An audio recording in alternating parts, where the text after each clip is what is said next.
கர்த்தராகிய இயேசு கிறிஸ்து நாமத்திலே உங்கள் அனைவருக்கும் வாழ்த்துக்கள். இந்த நாளுக்குண்டான உயிருள்ள வார்த்தை 1 சாமுவேல் 2:8.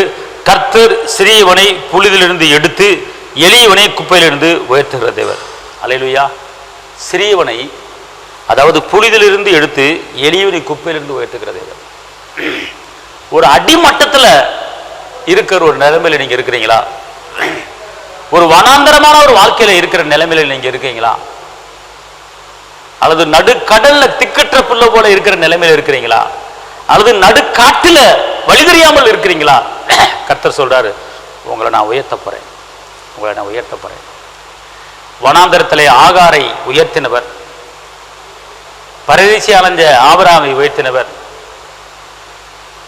அண்ணனுக்கு பயந்து வனாந்தரத்துல தலையில கல்ல வச்சு படுத்து தூங்கின யாக்கோப்பை உயர்த்தின தேவன், ஆடு மேய்ச்சிக்கு இருந்த தாவீதை உயர்த்தின தேவன் என்று உங்களையும் என்னையும் உயர்த்த அவர் நல்லவராக இருக்கிறார்.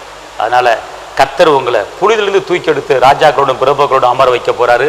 தைரியம் இருங்க. நான் உங்களுக்காக ஜெபிக்கிறேன். தகப்பனே, ஆவியான தேவனே, உன்னதமான தேவனே, அற்புதமான தேவனே, அதிசயமான தேவனே, அப்பாவை வாழ்த்துகிறோம், வணங்குகிறோம், உயர்த்துகிறோம். இந்த நாளிலே ஆண்டவரே, கர்த்தாவே இயேசப்பா, ஆண்டவரே சிறியவனே, ஆண்டவரே உயர இடத்துல வைக்கிற தேவனே, இந்த வார்த்தையை கேட்டுக்கொண்டிருக்கிற ஒவ்வொரு குடும்பத்தையும் ஆசீர்வதித்து பெருக பண்ணுங்க. தேவ சமானத்தில் நிரப்புங்க, பாதுகாத்துக் கொள்ளுங்க. கிருபை கூட இருப்பதாக இயேசுவின் நாமத்தில் பிதாவே ஆமென். கர்த்தர் உங்களை ஆசீர்வதிப்பார். தேவனுக்கு மகிமை.